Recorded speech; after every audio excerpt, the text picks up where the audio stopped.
حتى وكنتم أزواجا ثلاثة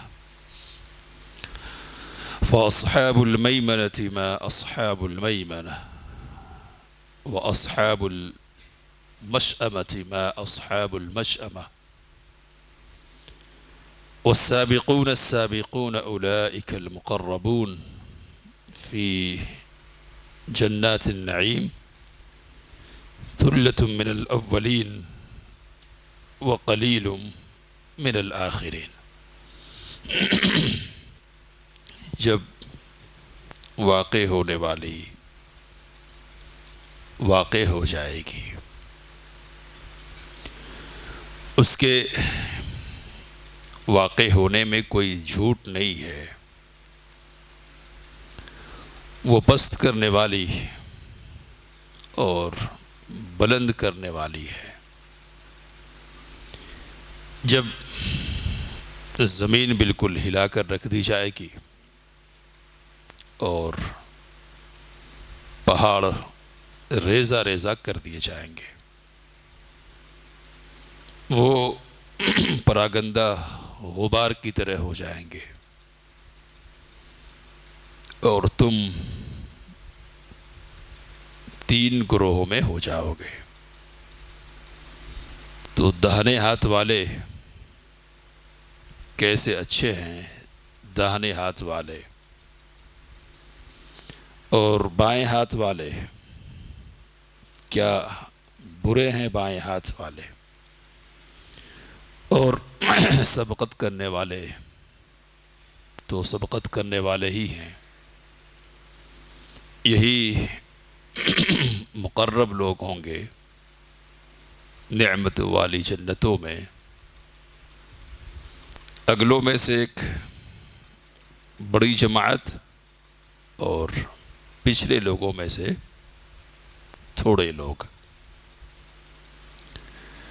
سورۃ الواقعہ کی ابتدائی 14 آیات کا ترجمہ کیا گیا۔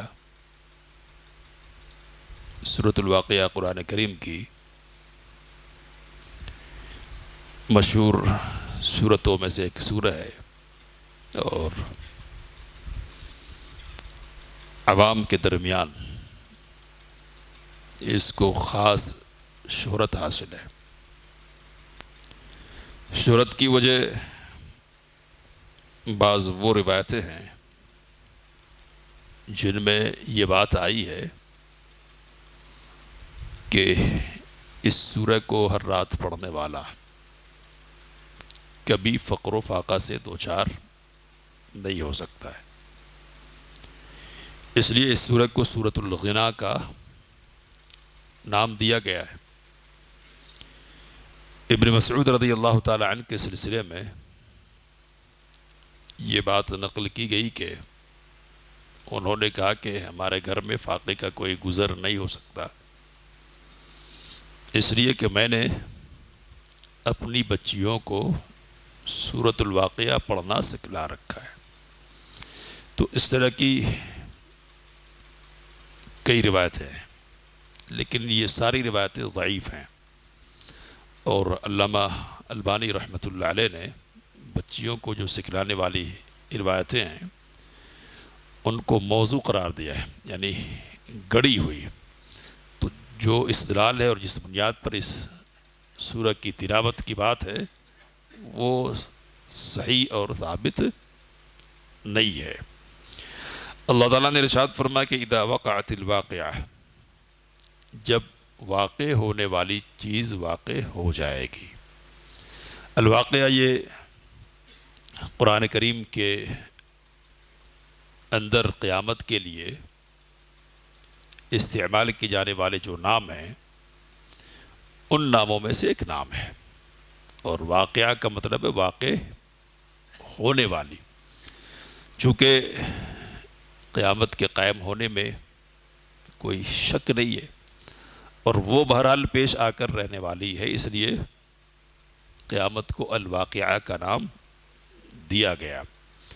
اللہ نے فرمایا کہ جب واقع ہونے والی چیز واقع ہو جائے گی، یعنی قیامت قائم ہو جائے گی، کہ لیس لوقعتها کاذبہ، اس کے واقع ہونے میں کوئی جھوٹ نہیں ہے، جیسا کہ تم سمجھتے ہو، جھوٹ نہیں ہے، یقینی بات ہے یہ، اور یہ قیامت کے وقوع کی بات پیش تو آنی ہی ہے، تم اس کو مانو یا نہ مانو۔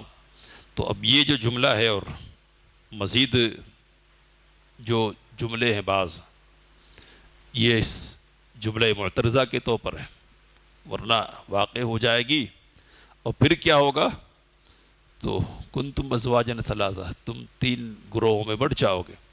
تو مزید صفت کے طور پر اور وضاحت کے طور پر اللہ تعالیٰ نے بیچ کی باتیں کہی ہے، کہا کہ خافضۃ الرافعہ، یہ پست کرنے والی ہوگی اور اٹھانے والی ہوگی۔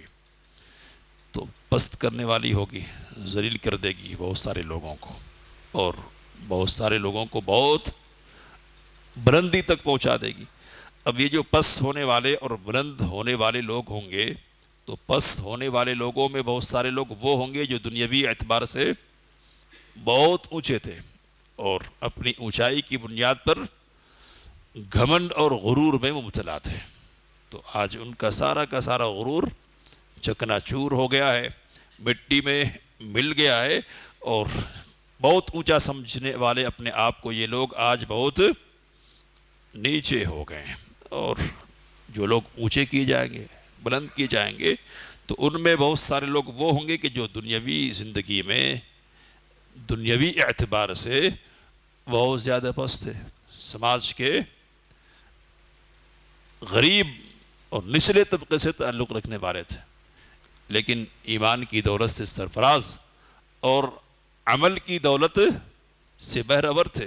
تو آج ایمان و عمل کی بنیاد پر بہت اونچے ہو گئے ہیں۔ تو کتنے اونچے نیچے کر دیے جائیں گے اور کتنے نیچے اونچے کر دیے جائیں گے ایمان اور عمل کی بدولت سے۔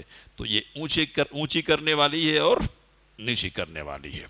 کہ اذا رجت الارض رجا، جب زمین بالکل ہلا کر رکھ دی جائے گی، تو زلزلہ بپا ہوگا اور زمین ہل کر اپنی شکل تبدیل کر لے گی۔ اذا زلزلت الارض زلزالہا، جب زمین بالکل ہلا کر اور زلزلے میں کر دی جائے گی۔ کہ وبست الجبال بسا، اور زمین کو سہارا دینے والے یہ جو پہاڑ ہیں نا، جنہوں نے زمین کو مضبوطی دے رکھا ہے اور زمین ہل نہیں رہی ہے، ان پہاڑوں کا کیا ہوگا؟ تو کہا کہ یہ بالکل ریزے ریزے کر دیے جائیں گے، ریزے ریزے، اور کہا کہ یہ ریزے ہونے کی وجہ سے ہواؤں میں اڑیں گے، اور کثرت سے اس قدر اڑیں گے کہ گویا کہ وہ دیکھنے والوں کو دھنکی ہوئی روئی کی طرح محسوس ہوں گے۔ وَيَسْأَلُونَكَ عَنِ الْجِبَالِ فَقُلْ يَنْسِفُهَا رَبِّي نَسْفًا فَيَذَرُهَا قَاعًا صَفْصَفًا۔ اے نبی اکرم صلی اللہ علیہ وسلم، یہ لوگ آپ سے پہاڑوں کے سلسلے میں پوچھتے ہیں، تو ان سے کہہ دیجئے کہ آپ کا رب پہاڑوں کو بالکل ریزہ ریزہ کر دے گا۔ اور اونچ نیچ کی جو بات ہے نا پہاڑوں کی بنیاد پر، تو اونچ نیچ کی کوئی چیز باقی رہ نہیں جائے گی، بالکل چٹیل میدان میں زمین تبدیل ہو کر رہ جائے گی۔ کہ فکارت ہباء منبتا، تو یہ جو پہاڑ ہے نا، یہ گرد و غبار کی شکل میں اڑیں گے، اور پھر کیا ہوگا؟ تو اصل یہ سب کچھ جس مقصد کے لیے ہوگا وہ مقصد سامنے آ جائے گا۔ کیا ہے وہ؟ وَكُنْتُمْ أَزْوَاجًا ثَلَاثًا، تم 3 گروہوں میں بٹ جاؤ گے۔ تو 3 گروہوں کا ذکر کیا ہے، اور 3 گروہوں میں 2 جماعتیں یہ اہل ایمان سے تعلق رکھنے والی ہیں، اور 1 جماعت اہل کفر اور اہل شرک سے تعلق رکھنے والی ہے۔ تو ہم یہ دیکھ سکتے ہیں کہ اہل کفر کی علیحدہ علیحدہ جماعتیں بنائی نہیں گئی ہیں، ان کی ایک ہی جماعت قرار دی گئی ہے، اور اہل ایمان کے لیے جماعت بندی کی گئی۔ تو عمل کی بنیاد پر یہ فرق ہونے والا ہے، فرق ہونے والا، لیکن کیا یہ بات ثابت نہیں ہے کہ ان کی یہاں بھی درجات بندی ہوگی؟ تو ہوگی یا نہیں؟ تو اہل کفر اور اہل شرک کے لیے بھی درجات بندی ہوگی جہنم میں۔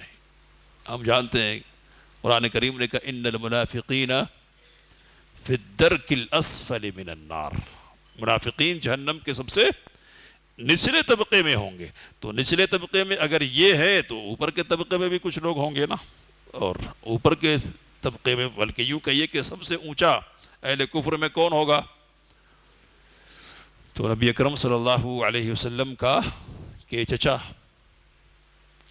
ابو طالب کہ جن کو عذاب کتنی دی جائے گی؟ تو نبی اکرم صلی اللہ علیہ وسلم نے کہا کہ صرف جوتی، آگ کی جوتی پہنا دی جائے گی، اور اس ہلکے عذاب سے ان کی کیفیت کیا ہوگی؟ تو کہا نبی اکرم صلی اللہ علیہ وسلم نے کہ یہ جوتے تو پیروں میں ہوں گے لیکن کھولے گا دماغ، تو یہ سب سے ہلکا عذاب ہے۔ ان احول النار عذابا، نبی اکرم صلی اللہ علیہ وسلم نے کہا کہ لوگوں میں سب سے ہلکا عذاب جس کو دیا جائے گا وہ ابو طالب ہوں گے۔ تو یہ اوپر والے ہیں اور یہ نیچے والے ہیں۔ جب الفاظ استعمال کیے جاتے ہیں درجات کے حوالے سے تو جنتیوں کے کہتے ہیں کہ یہ ان کے لیے درجات ہیں، اور جہنمیوں کے لیے جب بات کی جاتی ہے تو ان کے لیے لفظ استعمال کیا درکات کا۔ تو جنتیوں کے درجات ہیں اور جہنمیوں کے درکات ہیں، درکات۔ ان المنافقین فی الدرک، درک کا لفظ استعمال کیا، تو درکات یہاں اور یہاں درجات ہے، لیکن یہ موٹی موٹی تقسیم ہے، موٹی تقسیم ہے نا۔ اب ان دو تقسیموں میں بھی اہل ایمان کی یہاں درجہ بندی ہوگی ایمان کی بنیاد پر۔ آگے اللہ تعالیٰ نے کہا کہ فَأَصْحَابُ الْمَيْمَنَةِ مَا أَصْحَابُ الْمَيْمَنَةِ، تو دائیں ہاتھ والے کیا ہی اچھے ہیں، یا ان کا کیا کہنا ہے دائیں ہاتھ والوں کا؟ تو یہ ان کے لیے بشارت کا سامان ہے اور خوشی کا پیغام ہے۔ تو یہ اصحاب المیمنہ کون ہے؟ تو یہ عام اہل ایمان ہیں جو عمل کے میدان میں اتنے آگے نہیں جتنے پہلے گروہ کے لوگ ہوں گے، جن کو مقربین اور سابقون کہا گیا ہے۔ کہا کہ وہ اصحاب المشأمۃ ما اصحاب المشأمہ، اور بائیں ہاتھ والے کتنے برے ہیں یا کیا حال ہے ان کا، برا حال بائیں ہاتھ والوں کا۔ تو یہ اہل کفر ہیں کہ جن کو ان کا نام اعمال ان کے بائیں ہاتھ میں دیا جائے گا، اور پھر کہ والسابقون السابقون، اور سبقت کرنے والے تو سبقت ہی کرنے والے ہیں، آگے بڑھنے والے تو آگے ہی بڑھنے والے ہیں۔ کہ اولئک المقربون، یہی خاص قربت کا مقام رکھنے والے لوگ ہوں گے، اور وہ لوگ ہوں گے کہ جن کو رب کے یہاں خصوصی مقام اور مرتبہ حاصل ہوگا، اور جن کو جنت کے اعلیٰ درجات میں رکھا جائے گا، ان درجات میں کہ جو عرش الہی سے قریب ہوں گے۔ نبی اکرم صلی اللہ علیہ وسلم نے کہا کہ جنت مانگنا ہے تو فردوس کا سوال کرو اللہ تعالیٰ سے۔ کیوں؟ تو کہا کہ وہ اوسط الجنہ ہے، اوسط یعنی افضل اور اعلیٰ جنت ہے وہ، اور کہا کہ اسی کے اوپر کیا ہے؟ رحمان کا عرش ہے۔ تو یہ مقربین جو ہے نا، یہ عرش کے جوار میں ہوں گے، عرش کی قربت میں ہوں گے۔ کا فی جنات النعیم، نعمتوں والے جنت میں۔ تو نعمتوں والے جنت میں بھی خاص مقام کے حامل یہ لوگ ہوں گے کہ ثلۃ من الاولین، پہلوں میں سے ایک بڑی جماعت ہوگی اور بعد والوں میں سے، آخر والوں میں سے تھوڑے لوگ ہوں گے۔ تو اب یہاں مفسرین کے یہاں یہ سوال پیدا ہوا کہ یہ پہلے والے کون ہیں اور بعد والے کون ہیں؟ تو ایک بات یہ کہی گئی کہ پہلے والوں سے مراد پچھلی امتوں کے لوگ ہیں، اور پچھلی اور آخر والوں سے مراد اس امت کے لوگ ہیں۔ اب سوال یہ پیدا ہوا کہ پچھلی امت کے لوگ زیادہ ہو گئے اور اس امت کے لوگ کم ہو گئے، جبکہ نبی اکرم صلی اللہ علیہ وسلم نے ارشاد فرمایا کہ مجھے امید ہے کہ تم اہل جنت کے نصف ہوگے، یعنی تمہاری تعداد جنتیوں میں آدھی ہوگی، آدھی تو آدھی تو یہی ہوں گے جنتیوں میں، پھر یہ بڑھ کیوں جا رہے ہیں؟ تو علماء نے جواب دیا ہے اور کہا کہ زمانی اعتبار سے چونکہ لمبی مدت پچھلی تمام امتوں کی ہے، اور اس مدت کے مقابلے میں امت محمدیہ کو جو مدت ملی ہے وہ تھوڑی ہے، تو اس لیے ان کی تعداد بڑھ جا رہی ہے۔ لیکن یہ جو تعداد بڑھ رہی ہے وہ کن کے حوالے سے ہے؟ تو وہ سابقین کے حوالے سے، یعنی سابقین کی تعداد زیادہ ہو رہی ہے۔ عام اہل ایمان، یہ اصحاب الیمین، اصحاب المیمنہ کی جہاں تک بات ہے تو ان کی تعداد وہی جو نبی اکرم صلی اللہ علیہ وسلم نے بیان فرمائی، یعنی وہ آدھے ہوں گے، پورے اہل جنہ میں ان کی تعداد نصف ہوگی۔ حافظ صلاح الدین یوسف رحمہ اللہ کہتے ہیں کہ یہ بات تھوڑی محل نظر ہے اور سمجھانے کی ایک کوشش ہے، لیکن زیادہ راجح بات جس کو امام ابن کثیر رحمۃ اللہ علیہ نے ترجیح دی ہے وہ یہ ہے کہ پہلے کے لوگوں سے مراد بھی اسی امت کے لوگ ہیں اور آخر کے لوگوں سے مراد بھی اسی امت کے لوگ ہیں. تو پہلے سے مراد اس امت کے لوگ ہیں، مطلب صحابہ کرام رضوان اللہ تعالیٰ علیہم اجمعین کی جماعت ہے. تو ان میں مقربین کی تعداد بعد والوں کے مقابلے میں زیادہ ہے، اور بعد کے لوگوں میں مقربین کی تعداد تھوڑی ہے. تو تھوڑی ہے، اب سیدھی بات یہ ہے کہ مقرب ہونے کے لیے تو صحابیت ہی ایک بڑی چیز ہے، اور دوسری قربانیاں اور دوسری محنتیں ان کی تو ہے ہی کہ جن قربانیوں کا کوئی مقابلہ نہیں کر سکتا ہے. اعمال میں کچھ لوگ آگے بڑھ سکتے ہیں، لیکن مقام صحابیت اور شرف صحابیت جو ہے نا، اس میں مقابلہ کرنے کی کوئی گنجائش ہی نہیں ہے. تو یہ وہ مقام ہے جو کسی کو حاصل ہے ہی نہیں. تو ظاہر سی بات ہے کہ تعداد تو بڑھ ہی جائے گی. تو اس بنیاد پر یہی بات زیادہ بہتر سمجھ میں آتی ہے کہ پہلوں سے مراد بھی اسی امت کے افراد ہیں اور پچھلوں سے مراد بھی اسی امت کے افراد ہیں. تو اب یہ جو مقرب ہیں، جن کو خاص باریابی حاصل ہے، رب کی بارگاہ میں خاص قربت کا مقام حاصل کرنے والے، ان کو کیا ملے گا؟ تو اللہ نے تفصیل سے یہاں بیان فرمایا، اور پھر اصحاب الیمین کا ذکر ہے. اللہ سے دعا کرنے باتوں کو سمجھ کر ان سے کام لینے کی توفیق مراد فرمائے. آمین. وآخر دعوانا الحمدللہ رب العالمین.